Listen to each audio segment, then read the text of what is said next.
Video തുടങ്ങാം. വെപ്പുപല്ലുകൾ എങ്ങനെയാണ് വായിലിരിക്കുന്നത് നിങ്ങൾ എപ്പോഴെങ്കിലും ചിന്തിച്ചിട്ടുണ്ടോ? രണ്ട് രീതിയിലാണ് കൃത്രിമ പല്ലുകൾ ഉള്ളത്. ഉറപ്പിച്ചു വെക്കുന്ന രീതിയും ഊരുമാറ്റാവുന്ന രീതിയുമാണ്. ഉറപ്പിച്ചു വെക്കുന്ന രീതിയിൽ തൊട്ടടുത്തുള്ള രണ്ട് പല്ലിനെ രാഗി ചെറുതാക്കി അതിൽ ക്യാപ്പ് ഇടുന്ന രീതിയാണ് ക്രൗൺസ് ആൻഡ് ബ്രിഡ്ജസ് എന്നാണ് പറയുന്നത്. ഇംപ്ലാന്റ്സ് എന്നത് സ്ക്രൂ എല്ലിൽ ഘടിപ്പിച്ചതിന് ശേഷം അതിന്റെ പുറത്ത് പല്ല് വരുന്ന രീതിയുമാണ്.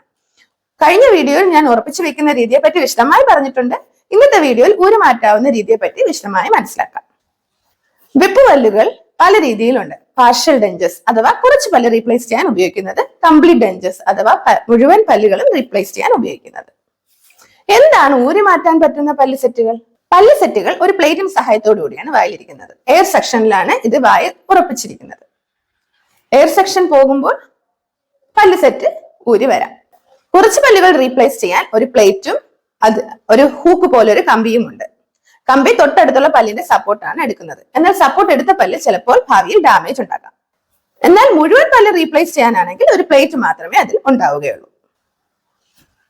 ഒരു പിങ്ക് നിറത്തിൽ കാണാറുണ്ടല്ലോ, അതാണ് പ്ലേറ്റ് എന്നുള്ളത്. അത് അക്രിലിക് കൊണ്ട് നിർമ്മിച്ചതാണ്.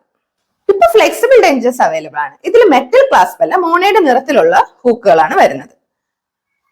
അതുകൊണ്ട് തന്നെ തിൻ പ്ലേറ്റ് ആയതുകൊണ്ട് കുറച്ചുകൂടി കംഫർട്ടബിൾ ആണ്, കാണാനും കുറച്ച് ഭംഗി കൂടുതലാണ്. ഇനി കാസ്റ്റ് പാർഷ്യൽ ഡെഞ്ചസിലേക്ക് നോക്കാം. ഇവ മെറ്റൽ പ്ലേറ്റിന്റെ സഹായത്തോടു കൂടിയാണ് വെക്കുന്നത്. സാധാരണ അക്രിലിക് സെറ്റുകൾ പ്ലേറ്റ് കുറച്ച് തിക്കായിട്ടുള്ള പ്ലേറ്റ് ആയിരിക്കും. അപ്പോൾ ഫുഡ് കഴിക്കുന്ന ഫീൽ നമുക്ക് വലുതായിട്ട് തോന്നാറില്ല. ഇവിടെ എന്നാൽ ഫുഡ് കഴിക്കുമ്പോൾ നന്നായി ഫീൽ തോന്നാം. ഇനി അടുത്തത് ഇമ്മീഡിയറ്റ് ഡെഞ്ചസ് ആണ്. ചില സാഹചര്യങ്ങളിൽ പല്ലെടുത്ത ഉടൻ തന്നെ ചില പേഷ്യൻസിന് വെക്കണമെന്ന് പറയും. അങ്ങനെയുള്ളവർക്ക് വേണമെങ്കിൽ വെക്കും. എന്നാൽ ഇത് വെക്കണമെങ്കിൽ പല്ലെടുക്കുന്നതിന് മുൻപേ തന്നെ ഡെന്റിസ്റ്റിനെ അറിയിക്കണം. അപ്പൊ പല്ലെടുക്കുന്നതിന് മുമ്പ് ഒരു അളവെടുക്കും. അതിനുശേഷം ഒരു ടെമ്പററി സെറ്റ് പല്ല് ഉണ്ടാക്കിയതിനു ശേഷം പല്ല് എടുത്ത ഉടൻ തന്നെ വെക്കുന്നതാണ് ഇമ്മീഡിയറ്റ് ഡെഞ്ചസ്. മോണയെല്ലാം ഉണങ്ങിയതിനു ശേഷം പെർമനന്റ് ആയിട്ട് പല്ല് വെക്കാം. ഇത് ഇടയ്ക്ക് റീലൈൻ ചെയ്യേണ്ടി വരും. പിന്നെ ഉള്ളത് ഓവർ ഡെഞ്ചസ് ആണ്. ഇതിന് ടൂത്ത് സപ്പോർട്ടഡ് ഓവർ ഡെഞ്ചസ് എന്നാണ് പറയുന്നത്. രണ്ട് പല്ലെങ്കിലും ഉണ്ടെങ്കിൽ അതിന് റൂട്ട് കനാൽ ട്രീറ്റ്മെന്റ് ചെയ്ത് അതിന്റെ പുറത്തൊരു ഫുൾ സെറ്റ് പല്ല് വരുന്ന രീതിയിലാണ് ഓവർ ഡെഞ്ചസ്. അടുത്തത് ക്വിസൽ ഡെഞ്ചസ് എന്ന് പറയും. ഒരു അണപ്പല്ലെങ്കിലും ഉണ്ടെങ്കിൽ നമുക്ക് പല്ല് സെറ്റ് വെക്കാം. ഈ അണപ്പല്ലിന്റെ സപ്പോർട്ടോട് കൂടി വെക്കുന്നതാണ് ക്വിസൽ ഡെഞ്ചസ്. ഇനി ഫുൾ സെറ്റ് പല്ല് പോകുന്നവർക്ക് ഉള്ളതാണ് കംപ്ലീറ്റ് ഡെഞ്ചസ്. ഇതിന് സാധാരണ 5 അപ്പോയിന്റ്മെന്റ്സ് എടുക്കാറുണ്ട്. ഫസ്റ്റ് സ്റ്റെപ്പ് എന്ന് പറയുന്നത് ആദ്യം ഒരു അളവെടുക്കും. അതിന് നമ്മൾ പ്രൈമറി ഇംപ്രഷൻ എന്ന് പറയും. ഈ അളവ് വെച്ചൊരു മോഡൽ ഉണ്ടാക്കിയിട്ട് അതിന്റെ മുകളിൽ ഒരു ട്രേ ഉണ്ടാക്കും. ഈ ട്രേ ഉപയോഗിച്ച് ഒരളവ് കൂടി എടുക്കും. അതിന് നമ്മൾ സെക്കൻഡറി ഇംപ്രഷൻ എന്ന് പറയും. ഇതിൽ നമ്മൾ ഒരു മോഡലും കൂടെ ഉണ്ടാക്കി അതിൽ ഡെഞ്ചർ ബേസ് ഉണ്ടാക്കിയിട്ട് അതിന്റെ പുറത്ത് വാക്സ് വെച്ച് പേഷ്യന്റിനെ കടിപ്പിക്കുന്നതാണ് തേർഡ് സ്റ്റെപ്പ്. ഇനി ഈ കടി അനുസരിച്ച് പല്ലിനെ അറേഞ്ച് ചെയ്യും. അറേഞ്ച് ചെയ്തിട്ട് പേഷ്യന്റ് നമ്മൾ വായിൽ വെച്ച് നോക്കും. ഇതിന് നമ്മൾ ട്രൈയിങ് സ്റ്റെപ്പ് എന്ന് പറയും. ഈ സ്റ്റെപ്പിൽ കൂടെ ഒരു റിലേറ്റീവിനെ കൊണ്ടുവരുന്നത് വളരെ നന്നായിരിക്കും. കാരണം മുമ്പ് പല്ല് കണ്ടിട്ടുള്ള ആരെങ്കിലും കൊണ്ടുവന്നു കഴിഞ്ഞാൽ അവർക്ക് കുറച്ചുകൂടെ അറിയാൻ സാധിക്കും മുമ്പത്തെ പല്ല് എങ്ങനെയായിരുന്നു എന്നൊക്കെ അറിയാൻ സാധിക്കും. അപ്പോൾ ചിലപ്പോൾ ഒരു പക്ഷേ ഇപ്പോഴത്തെ പല്ല് കുറച്ചുകൂടി ഭംഗി ഉണ്ടാകും. അപ്പോൾ ഈ സ്റ്റെപ്പിൽ എന്തെങ്കിലും മാറ്റങ്ങൾ വേണമെങ്കിൽ ഡെന്റിസ്റ്റുമായിട്ട് ചർച്ച ചെയ്ത് മാറ്റാൻ പറ്റുന്നതാണെങ്കിൽ മാറ്റാൻ സാധിക്കും. ഇതിനുശേഷം ലാബിൽ അയച്ച് ഈ വാക്സ് ഇരുന്നതിനെ മാറ്റി അക്രിലിക് മെറ്റീരിയൽ ഉപയോഗിച്ച് ഡെഞ്ചേഴ്സ് ഉണ്ടാക്കുകയാണ് ചെയ്യുന്നത്. ഇതിന് നമ്മൾ അക്രലൈസേഷൻ എന്ന് പറയും.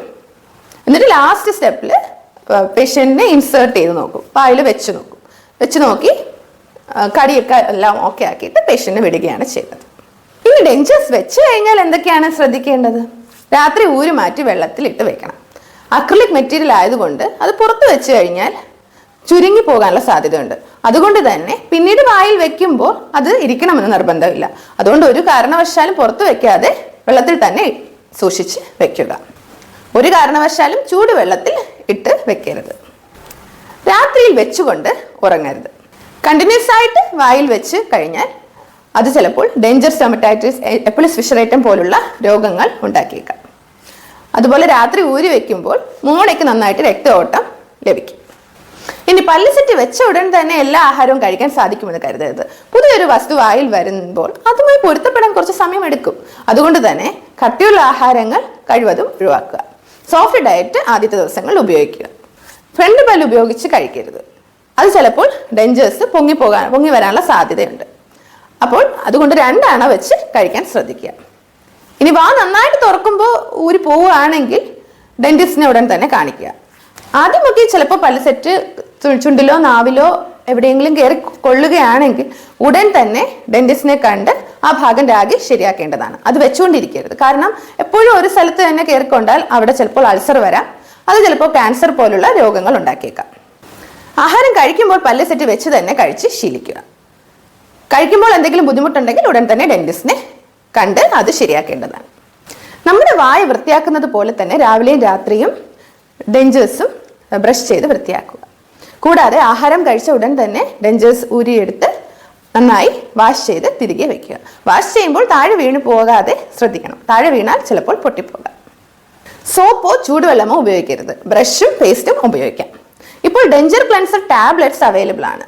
ഇത് ഒരു ബൗളിൽ ഒരു ടാബ്ലറ്റ് ഇട്ട് അതിൽ വെള്ളം ഒഴിച്ച് ഡെഞ്ചേഴ്സ് ഇട്ട് വെച്ച് കുറച്ച് കഴിഞ്ഞ് വാഷ് ചെയ്ത് എടുക്കാം. 5 മുതൽ 10 വർഷം കഴിയുമ്പോൾ ഡെഞ്ചേഴ്സ് മാറ്റേണ്ടതാണ്. അല്ലെങ്കിൽ പൂപ്പൽ ബാധ പോലുള്ള അസുഖങ്ങൾ വന്നേക്കാം. എന്തെങ്കിലും വ്രണങ്ങൾ ഉണ്ടെങ്കിൽ അത് മാറിയിട്ടേ ഡെഞ്ചേഴ്സ് ഉപയോഗിക്കാവൂ. ഓരോ വർഷവും ഡെന്റിസ്റ്റിനെ കണ്ട് ചെക്ക് ചെയ്യേണ്ടതാണ്. ചില സാഹചര്യങ്ങളിൽ എല്ല് തീരെ കുറവായിരിക്കും. അങ്ങനെയാണെങ്കിൽ ഡെഞ്ചർ അഡ്ഹസീവ്സ് ഉപയോഗിക്കാം. അത് ചിലപ്പോൾ ഡെന്റിസ്റ്റ് നിർദ്ദേശിക്കും. അങ്ങനെയാണെങ്കിൽ അത് ഉപയോഗിക്കേണ്ടി വരും. എന്തൊക്കെയാണ് ഡെഞ്ചേഴ്സ് കൊണ്ടുള്ള പ്രയോജനങ്ങൾ? ചവച്ചു തിന്നുന്നതിനുള്ള ശേഷി പുനഃസ്ഥാപിക്കുന്നു, സംസാരക്ഷമത വർദ്ധിപ്പിക്കുന്നു, മുഖത്തിന്റെ രൂപഭംഗി തന്നെ മെച്ചപ്പെടുത്തുന്നു. ഉറപ്പിക്കുന്ന പല്ലുകളെ അപേക്ഷിച്ച് ഇതിന് ചിലവ് വളരെ കുറവാണ്. നമുക്ക് ആവശ്യമുള്ളപ്പോൾ ഊരിയെടുക്കാനും തിരികെ വയ്ക്കാനും അതിനെ പരിപാലിക്കാനും സാധിക്കും. എന്തൊക്കെയാണ് ഇതിന്റെ പരിമിതികൾ? ദീർഘകാല ദൃഢത കുറവാണ്. കാലക്രമേണ ഇതിന് മാറ്റം ആവശ്യമാണ്. പല്ലിന്റെ സ്ഥിരത കുറവായിരിക്കാം. ദിവസേനയുള്ള പരിപാലനത്തിൽ കൂടുതൽ ശ്രദ്ധ വേണ്ടതാണ്. ആരോഗ്യകരമായും സൗന്ദര്യപരമായും രോഗികൾക്ക് ആത്മവിശ്വാസം വളർത്തുന്നതിനുള്ള മികച്ച ഒരു പരിഹാരമാണ് റിമൂവബിൾ ഡെഞ്ചേഴ്സ്. ശരിയായ പരിപാലനവും ഇടവിട്ടുള്ള ഡെന്റൽ പരിശോധനയും ഇവയുടെ ദീർഘകാല ഉപയോഗം ഉറപ്പാക്കും. ഡെന്റിസ്റ്റിനോടൊപ്പം ചർച്ച ചെയ്ത് നിങ്ങൾക്ക് ആവശ്യമുള്ള ഡെഞ്ചറുകൾ തിരഞ്ഞെടുക്കുക. ഈ വീഡിയോ ഇഷ്ടപ്പെട്ടാൽ ലൈക്ക് ചെയ്യുക. കൂടെയുള്ള ഫ്രണ്ട്സിനായി ഈ അറിവ് ഷെയർ ചെയ്യുക. ഈ ചാനൽ ആദ്യമായി കാണുകയാണെങ്കിൽ സബ്സ്ക്രൈബ് ചെയ്ത് ബെൽ ഐക്കൺ എനേബിൾ ചെയ്യുക. എന്തെങ്കിലും സംശയമുണ്ടെങ്കിൽ നിങ്ങൾക്ക് ദയവായി കമന്റ് ഇടാം. ഇനി ഏതെങ്കിലും ടോപ്പിക്കിനെ പറ്റി സംശയമുണ്ടെങ്കിൽ അതും നിങ്ങൾക്ക് കമന്റായി രേഖപ്പെടുത്താം. വീണ്ടും അടുത്ത വീഡിയോയുമായി കാണാം. നന്ദി, നമസ്കാരം.